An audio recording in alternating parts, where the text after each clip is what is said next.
Hey guys, it's Abby Vlogs here, and I am here doing a stream. I am doing a early stream because, well, I'll explain it in a little bit.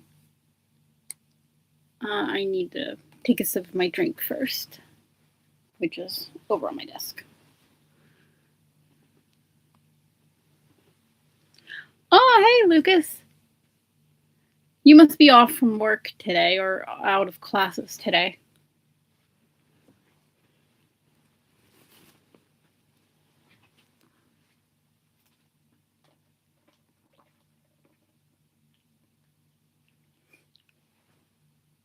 That's good.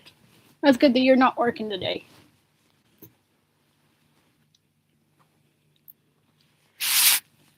But yeah, I am doing an early stream today because I do even though I don't follow through, I usually want to go to bed early, but I don't follow through. But another reason why I'm doing an early stream today is because earlier in Walmart, when I was, my mom and I usually walk the perimeter inside Walmart twice. And while we were in the lawn and garden section, I had a little bit of a medical scare because my chest was hurting. And since I have a heart condition, it made me scared a little bit because I didn't know what was going on. So I had a little bit of a medical scare, but I'm okay. It was probably just like the humidity because it's really humid outside. But luckily my mom had given me a cough drop, and that helped take away the pain. And I had bought myself a pack of gum just in case it happens again, because I don't want to have to deal with chest pain. So yeah, that was an interesting morning.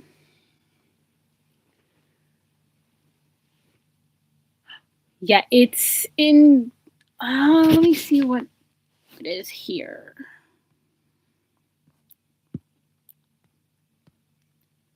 It is currently 76 outside, but it was 82 today. So yeah.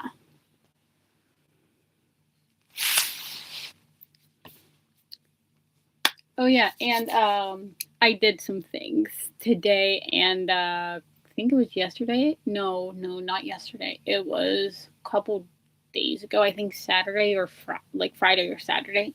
No, it had to have been Saturday. Yeah, it was Saturday. I did some things.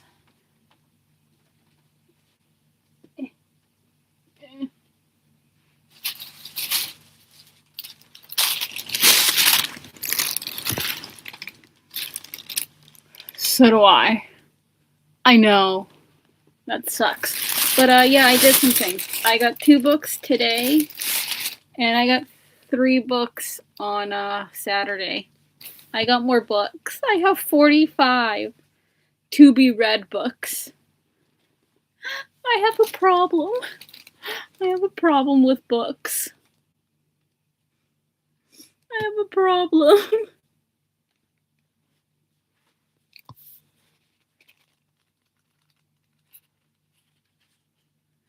I got a problem. I have like way too many to be read books. I need to start reading my books.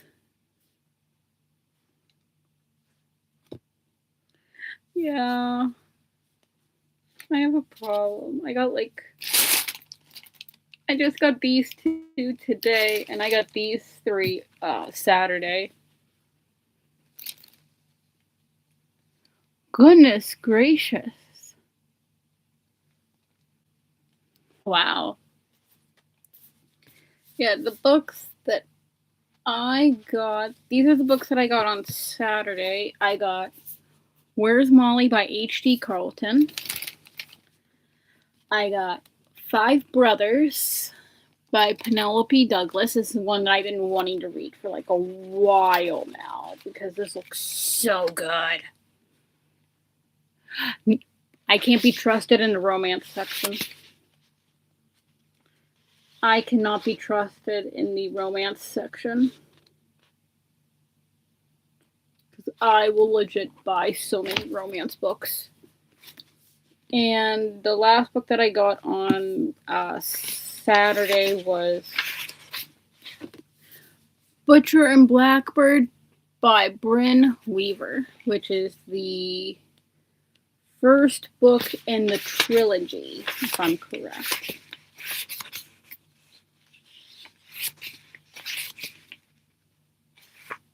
If I'm correct, this is the first book in the trilogy. So, yay. Yeah, it is. It's the first book in the trilogy.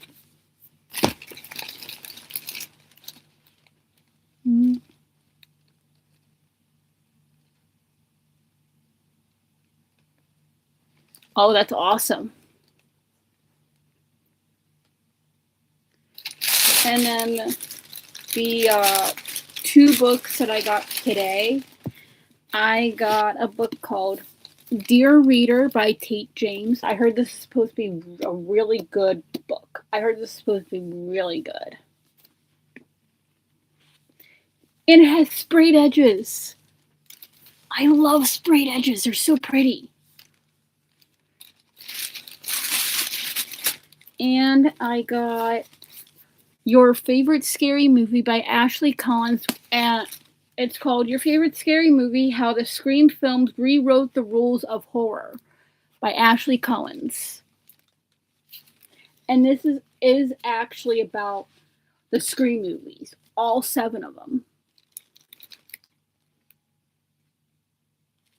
Yeah, it has Ghostface on it. But yeah, this is all about all of the Scream movies, from Scream 1 to Scream 7. And this was just published. This is the new book. This was just published, let me see, last year. Back in 2025. Because the copyright is 2025. But yeah, I'm excited to read this because this even has pictures in it, pictures that I am not allowed to show on here on YouTube because well, some of them I can't, some of them I can. But yeah, I am excited to read this.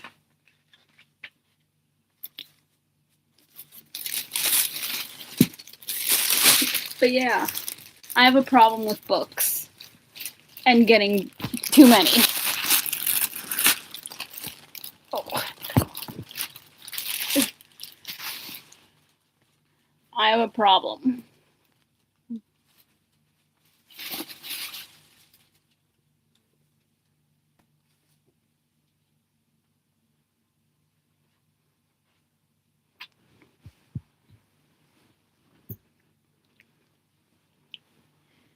And now that I got that out of the way, the books out of the way, we can finally get into reading this. Harry Potter and the Chamber of Secrets. We are on Chapter 10, The Rogue Bludger. We are finally on Chapter 10. So we are almost done with this book. We got, after I read Chapter 10, we got 8 more chapters to go.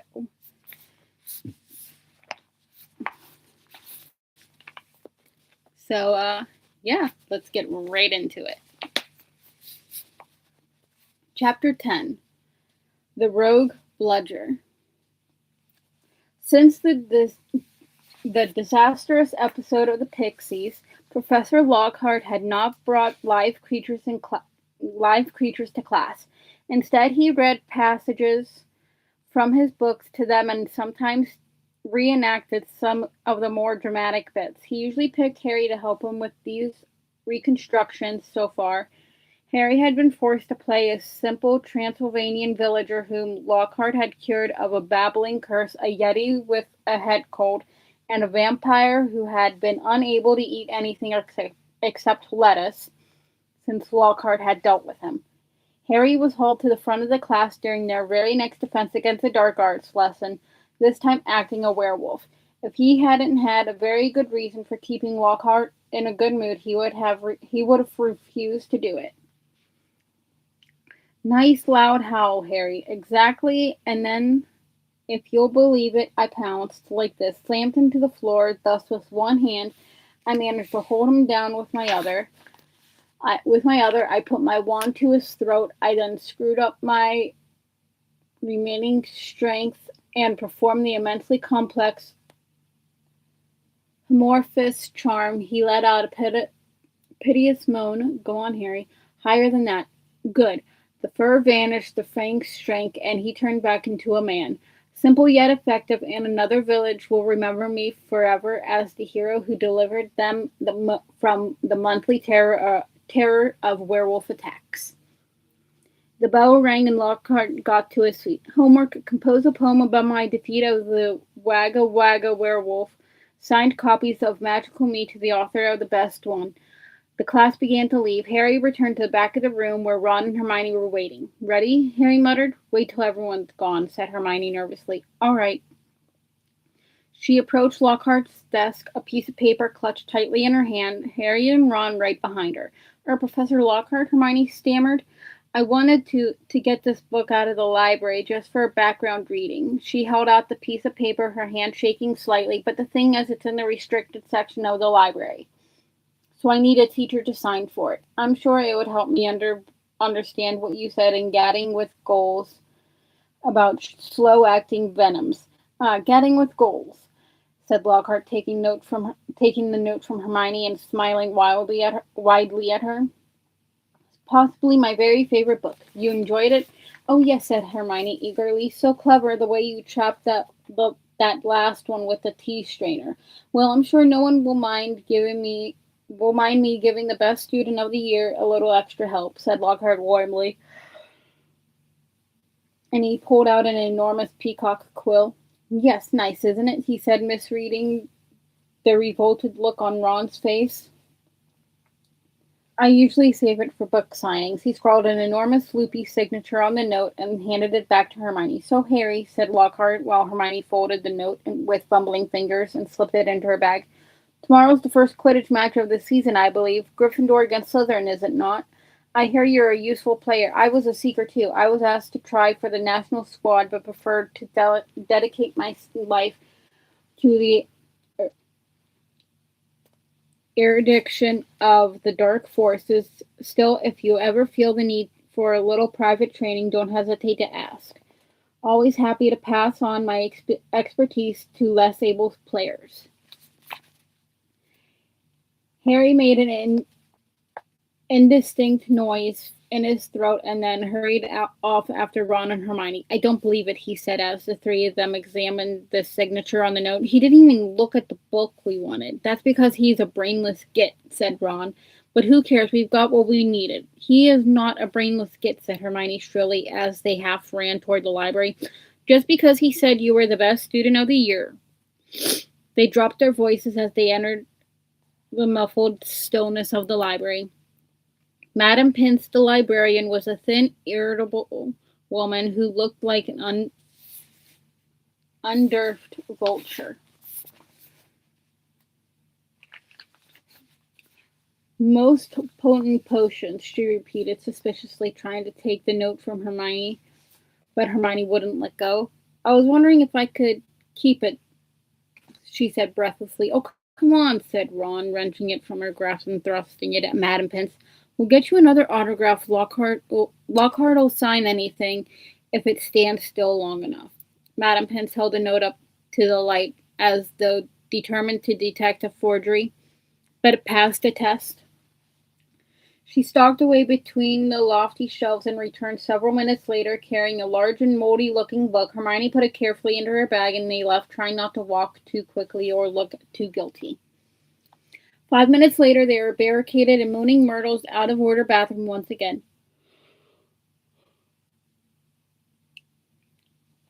Hermione had overridden Ron's objections by pointing out that it was the last place anyone in their right mind would go, so they were guaranteed some privacy.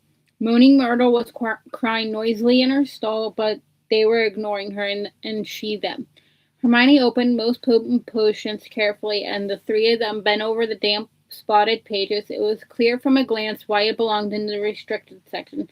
Some of the potions had effects almost too gruesome to think about, and there were some very unpleasant illustrations, which included a man who seemed to have been turned inside out and a witch sprouting several extra pairs of arms out of her head. Here it is, said Hermione excitedly as she found the page headed the Polyjuice potion. It was decorated with drawings of people halfway through transforming into other people. Harry sincerely hoped the artists had imagined the looks of intense pain on their faces. This is the most complicated potion I've ever seen, said Hermione as they scanned the recipe. Lacewing flies, leeches, fluxwig, and knotgrass, she murmured, running her finger down the list of ingredients. Well, they're easy enough. They're in the student store cupboard. We can help ourselves. Ooh, look, powdered horn of a bicorn. Don't know where we're going to get that. Shredded skin of a boomslang, that'll be tricky too. And of course, a bit of whoever we want to change into. Excuse me, said Ron sharply. What do you mean, a bit of whoever we're changing into? I'm drinking nothing with crab's toenails in it. Hermione continued as though she hadn't heard him. We don't have to worry about that yet, though, because we add those bits last. Ron turned speechless to Harry, who had another worry. Do you realize how much we're going to have to steal, Hermione? Shredded skin of a boomslang? That's definitely not in those students' cupboards. What are we going to do, break into Snape's private stores? I don't know if this is a good idea. Hermione shut the book with a snap. Well, if you two are going to chicken out, fine, she said. There were bright pink patches on her cheeks, and her eyes were brighter than usual. I don't want to break the rules, you know. I think threatening Muggleborns is far worse than brewing up a difficult potion, but if you don't want to find out if it's Malfoy, I'll go straight to Madame Pince now and hand the book back in. I never thought I'd see the day when you'd be persuading us to break rules, said Ron. All right, we'll do it, but not toenails, okay? How long will it take to make anyway? Said Harry as Hermione, looking happier, opened the book again. Well, since the fluxweed has got to be picked at full moon and the lacewings have got to be stewed for 21 days, I'd say it'd be ready in about a month, if we can get all the ingredients. A month, said Ron. Malfoy could have attacked half the Muggleborns in the school by then, but Hermione's eyes narrowed dangerously again, and he added swiftly, but it's the best plan we've got, so full steam ahead, I say. However, while Hermione was checking, the coast was clear for them to leave the bathroom. Ron muttered to Harry, it'll be a lot less hassle if you can just knock Malfoy off his broom tomorrow. Harry woke early on Saturday morning and lay for a while thinking about the coming Quidditch match.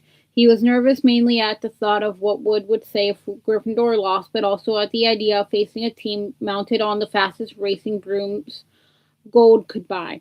He had never wanted to beat Slytherin so badly. About a half an hour laying there with his insides churning, he got up, dressed, and went down to breakfast early, where he found the rest of the Gryffindor team huddled at the long, empty table, all looking uptight and not speaking much. As 11 o'clock approached, the whole school started to make its way down to the Quidditch stadium. It was a muggy sort of day, with a hint of thunder in the air. Ron and Hermione came hurrying over to wish Harry good luck as he entered the locker rooms. The team pulled on their scarlet Gryffindor robes, then sat down to listen to Wood's usual pre-match pep talk.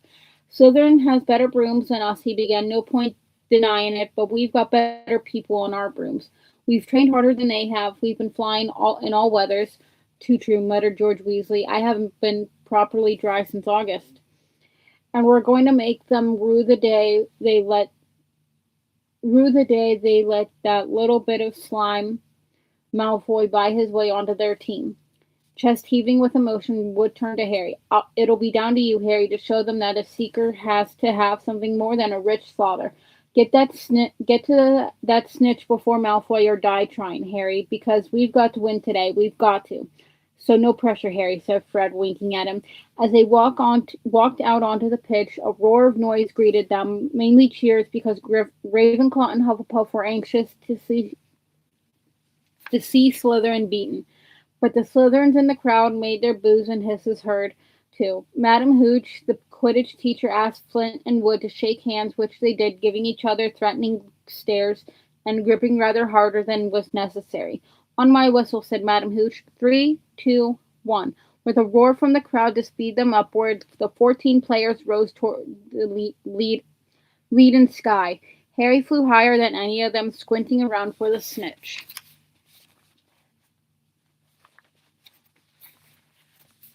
"All right there, Scarhead," yelled Malfoy, shooting underneath him as though to show off the speed of his broom.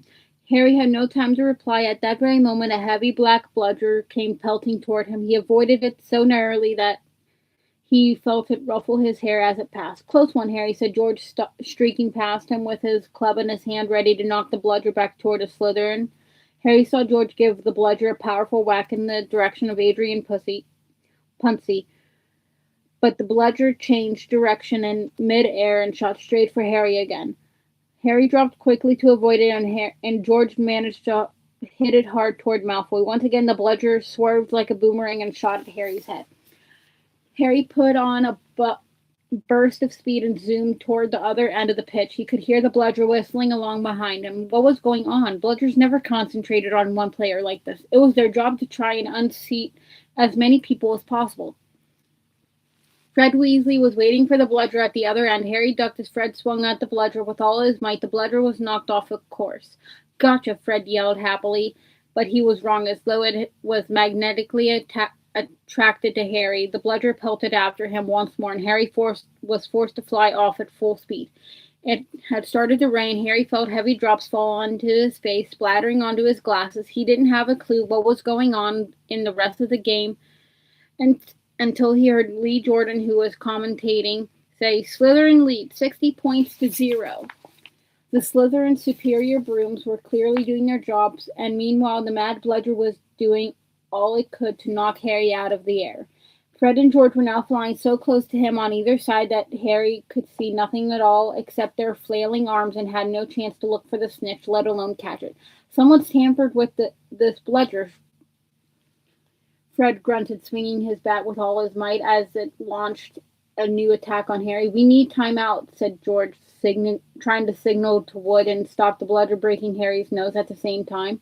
Wood had obviously got the message. Madam Hooch's whistle rang out, and Harry, Fred, and George dived toward the ground, still trying to avoid the mad bludger. "What's going on?" said Wood as the Gryffindor team huddled together while Slytherins in the crowd jeered. "We're being flattened." Fred, George, where were you when that bludger stopped Angelina scoring?" "We were 20 feet above her, stopping the other bludger from murdering Harry, Oliver," said George angrily. "Someone's fixed it. It won't leave Harry alone. It hasn't gone for anyone else all game. The Slytherins must have done something to it. But the bludgers have been locked in Madam Hooch's office since our last practice, and there was nothing wrong with them then," said Wood anxiously. Madam Hooch was walking toward them. Over her shoulder, Harry could see the Slytherin team jeering and pointing in his direction.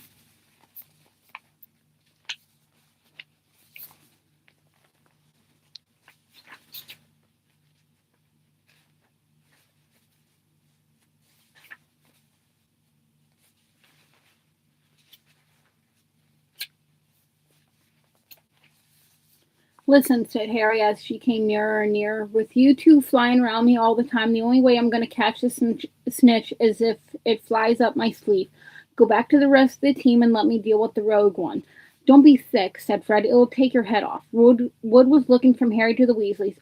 "Oliver, this is insane," said Alicia Spinnet angrily. "You can't let Harry deal with that thing on his own. Let's ask for an inquiry. If we stop now, we'll have to forfeit the match," said Harry, "and we're not losing to Slytherin just because of a crazy bludger."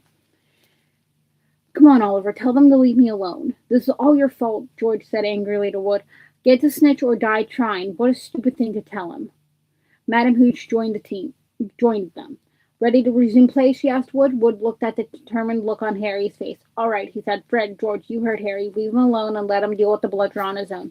The rain was falling more heavily now. On Madam Hooch's whistle, Harry kicked hard into the air and heard the telltale whoosh of the bludger behind him. Higher and higher Harry climbed. He looped and swooped, spiraled, zigzagged, and rolled. Slightly dizzy, he nevertheless kept his eyes wide open. Rain was speckling his glasses and ran up his nostrils as he hung upside down, avoiding another fierce dive from the bludger. He could hear laughter from the crowd. He knew he must look very stupid, but the rogue bludger was heavy and couldn't change direction as quickly as Harry could. He began a kind of roller coaster ride around the edges of the stadium, squinting through the silver sheets of rain to the Gryffindor goalpost where Adrian Puncy was trying to get past Wood. A whistling in Harry's ear told him the bludger had just missed him again. He turned right over and sped in the opposite direction. Training for the ballet, Potter, yelled Malfoy as Harry was forced to do a stupid kind of twirl in midair to dodge the bludger, and he fled. The bludger trailing a few feet behind him, and then, glaring back at Malfoy in hatred, he saw it, the golden snitch. It was hovering inches above Malfoy's left ear, and Malfoy, busy laughing at Harry, hadn't seen it. For an agonizing moment, Harry hung in midair, not daring to speed toward Malfoy in case he looked up and saw the snitch. Wham! He had stayed still a second too long. The bludger had hit him at last, smashed him to his elbow, and Harry felt his arm break. Dimly dazed by the searing pain in his arm, he slid sideways on his rain-drenched broom, one knee still crooked over it, his right arm dangling useless at his side. The bludger came pelting back for a second attack, this time aiming at his face. Harry swerved out of the way, one idea firmly lodged in his numb brain: get to Malfoy. Through a haze of rain and pain, he dived for the shimmering, sneering face below him and saw its eyes widen with fear. Malfoy thought Harry was attacking him. What the? He gasped, craning out of Harry's way. Harry took his remaining hand off his broom and made a wild snatch. He felt his fingers close on the cold snitch, but was now only gripping the broom with his legs, and there was a yell from the crowd below as he headed straight for the ground, trying hard not to pass out. With a splattering thud, he hit the mud and rolled off his broom. His arm was hanging at a very strange angle, riddled with pain. He heard as though from the distance a good deal of whistling and shouting. He focused on the snitch, clutched in his good hand. Aha, he said vaguely. We've won, and he fainted. He came around, rain falling on his face, still lying on the field, with someone leaning over him. He saw a glitter of teeth. Oh, no, not you, he moaned. Doesn't know what he's saying, said Lockhart loudly to the anxious crowd of Gryffindors pressing around them. Not to worry, Harry, I'm about to fix your arm. No, said Harry. I'll keep it like this, thanks. He tried to sit up, but the pain was terrible. He heard a familiar clicking noise nearby. I don't want a photo of this, Colin, he said loudly. Lie back, Harry, said Lockhart smoothingly. It's a simple charm. I've used countless times. Why can't I just go to the hospital, Wink, said Harry through clenched teeth.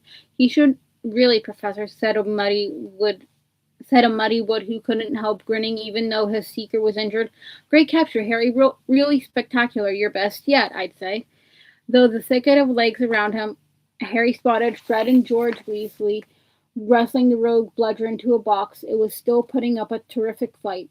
Stand back, said Lockhart, who was rolling up his jade green sleeves. No, don't, said Harry weakly, but Lockhart was twirling his wand and a second later had directed it straight at Harry's arm. A strange and unpleasant sensation started at Harry's shoulder and spread all the way down to his fingertips. It felt as though his arm was being deflated. He didn't dare look at what was happening. He had shut his eyes, his face turned away from his arm. But his worst fears were realized as the people above him gasped and Colin Creevey began clicking away madly. His arm didn't hurt anymore, nor did it feel remotely like an arm. Ah, said Lockhart. Well, that can sometimes happen, but the point is the bones are no longer broken. That's the thing to bear in mind. So Harry just toddled up to the hospital wing. Mr. Weasley, Miss Granger, would you escort him? And Madame Pomfrey will be able to tidy you up a bit. As Harry got to his feet, he felt strangely lopsided. Taking a deep breath, he looked down at his right side. What he saw nearly made him pass out again. Poking out of the end of his robes what looked like a thick, flesh-colored rubber glove. He tried to move his fingers. Nothing happened. Lockhart hadn't mended Harry's bones, he had removed them. Madame Pomfrey wasn't at all pleased. You should have come straight to me, she raged, holding up the sad, limp remainder of what half an hour before had been a working arm. I can mend bones in a second, but growing them back, you will be able to, won't you? Said Harry desperately. I'll be able to, certainly, but it will be painful, said Madame Pomfrey, grimly throwing Harry a pair of pajamas. You'll have to stay the night. Hermione waited outside, the curtain drawn around Harry's bed, while Ron helped him into his pajamas. It took a while to stuff the rubbery, boneless arm into his sleeve. How can you stick up for Lockhart now, Hermione, eh? Eh? Ron called through the curtain as he pulled Harry's limp fingers through the cuff. If Harry had wanted deboning, he would have asked. Anyone can make a mistake, said Hermione, and it doesn't hurt anymore, does it, Harry? No, said Harry, getting on the bed, but it doesn't do anything else either. As he swung himself onto the bed, his arm flapped pointlessly. Hermione and Madame Pomfrey came around the curtain. Madame Pomfrey was holding a large bottle of something labeled Skelegro. You're in for a rough night, she said, pouring out a steaming beaker full and handing it to him. Regrowing bones is a nasty business. So was taking the Skelegro. It burned Harry's mouth and throat as it went down, making him cough and splutter. Still tutting about dangerous sports and inept teachers, Madame Pomfrey retreated, leaving Ron and Hermione to help Harry gulp down some water. We won, though, said Ron, a grin breaking across his face. That was some catch you made. Malfoy's face. He looked ready to kill. I want to know how he fixed that bludger, said Hermione darkly. We can add that to the list of questions we'll ask him when we've taken the Polyjuice potion, said Harry, sinking back onto his pillows. I hope it tastes better than this stuff. If it's got bits of Slytherins in it, you've got to be joking, said Ron.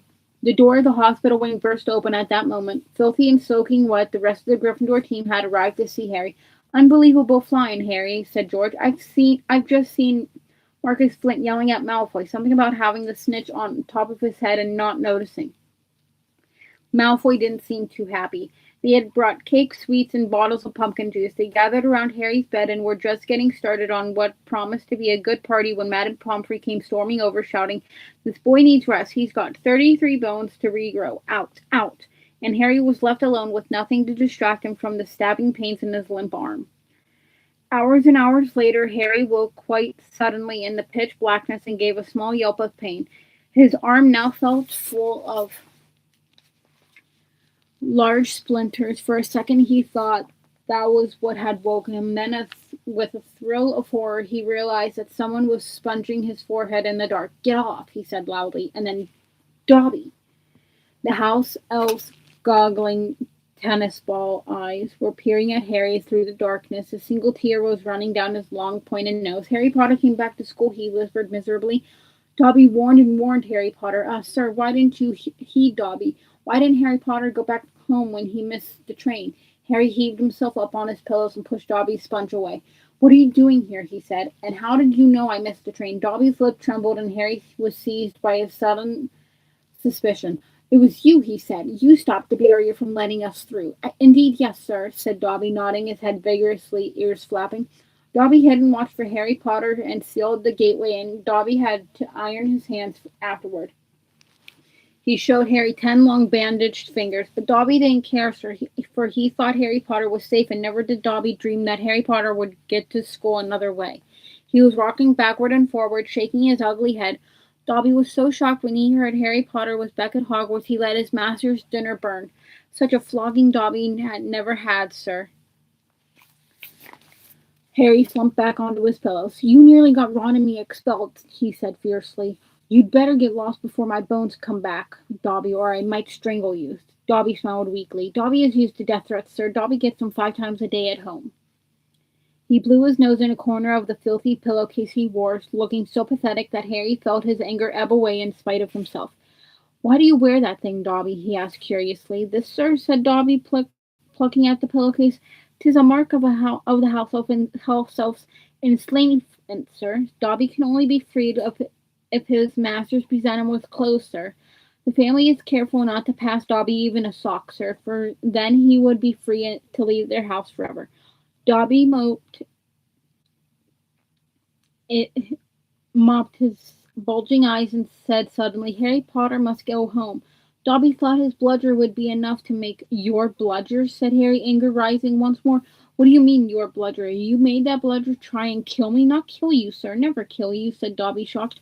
Dobby wants to save Harry Potter's life. Better sent home grievously and injured than remain here, sir. Dobby only wanted Harry Potter hurt enough to be sent home. Oh, is that all? Said Harry angrily. I don't suppose you're going to tell me why you wanted me sent home in pieces. Ah, if Harry Potter only knew, Dobby groaned, more tears dripping onto his ragged pillowcase. If he knew what he means to us, to the lowly, the enslaved we dregs of the magical world. Dobby remembers how it was when he who must not be named was at the height of his power, sir. We house elves were treated like vermin, sir. Of course Dobby is still treated like that, sir, he admitted, drying his face on the pillowcase. But mostly, sir, life has improved for my kind since you triumphed over he who must not be named. Harry Potter survived and the Dark Lord's power was broken, and it was a new dawn, sir, and Harry Potter shone like a beacon of hope for those of us who thought the dark days would never end, sir. And now at Hogwarts, terrible things are to happen, and are perhaps happening already. And Dobby cannot let Harry Potter stay here now that history is to repeat itself. Now that the Chamber of Secrets is open once more, Dobby froze horror-struck, then grabbed Harry's water jug from his bedside and cracked it over his own head, toppling out of sight. A second later, he crawled back onto the bed, cross-eyed, muttering, Bad Dobby, very bad Dobby. So there is a Chamber of Secrets, Harry whispered. And did you say it's been opened before? Tell me, Dobby.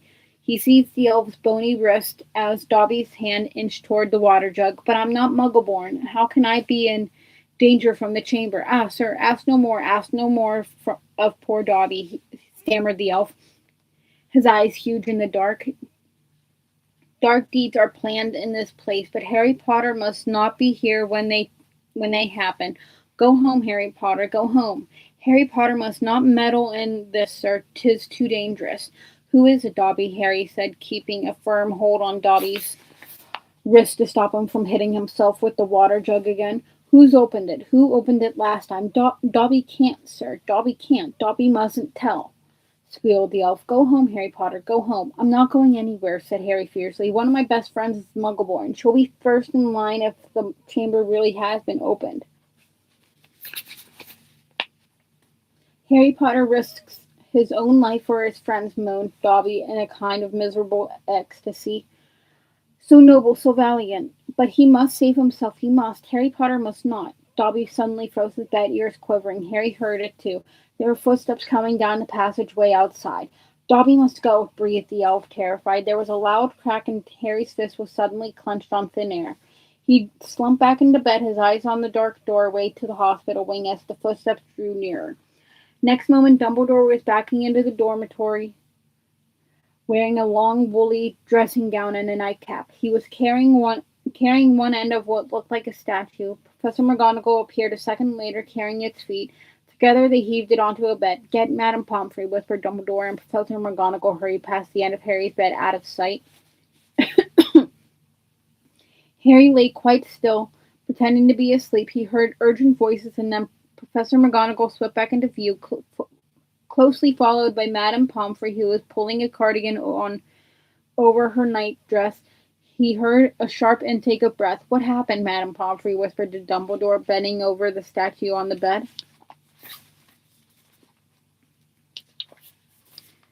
Another attack, said Dumbledore. Minerva found him on the stairs. There was a bunch of grapes next to him, said Professor McGonagall. We think he was trying to sneak up here to visit Potter. Harry's stomach gave a horrible lurch. Slowly and carefully he raised himself a few inches so he could look at the statue on the bed. A ray of moonlight lay across its staring face. It was Colin Creevey. His eyes were wide and his hands were stuck up in front of him, holding his camera. Petrified, whispered Madame Pomfrey. Yes, said Professor McGonagall, but I shudder to think if Albus hadn't been on the way downstairs for hot chocolate, who knows what might have. The three of them stared down at Colin. Then Dumbledore leaned forward and wrenched the camera out of Colin's rigid grip. You don't think he managed to get a picture of his attacker? said Professor McGonagall eagerly. Dumbledore didn't answer. He opened the back of the camera. Good gracious, said Madame Pomfrey. A jet of steam had hissed out of the camera. Harry, 3 beds away, caught the acrid smell of burnt plastic. Melted, said Madame Pomfrey wonderingly. All melted. What does this mean, Albus? Professor McGonagall asked urgently. It means, said Dumbledore, that the Chamber of Secrets has indeed opened again. Madame Pomfrey clapped a hand to her mouth. Professor McGonagall stared at Dumbledore. But Albus, surely, who? The question is not who, said Dumbledore, his eyes on Colin. The question is how. And from what Harry could see of Professor McGonagall's shadowy face, she didn't understand this any better than he did.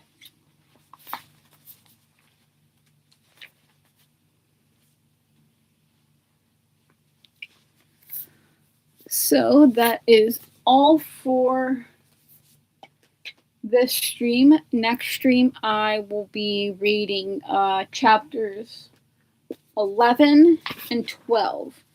Chapter 11 is the Dueling Club, and chapter 12 is the Polyjuice Potion. So we got 8 more chapters, and then we will be done with that book.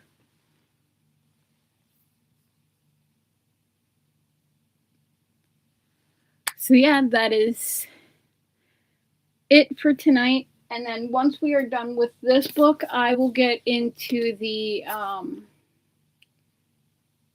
guidebook for this book, like I did with the first book. So, yeah, that is it for this stream, and yeah, sounds like a plan. So that's it for this stream, and I will see you guys in the next video. Because I will be hopefully making a video tomorrow. Because I haven't done a regular video in a while. So, yeah, that is it for tonight. And I hope you have a good night. Get some sleep. And yeah. I will see you when you join me for the next stream, which will be on Friday.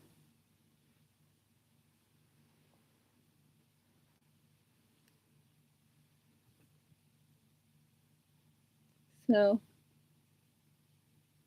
bye-bye.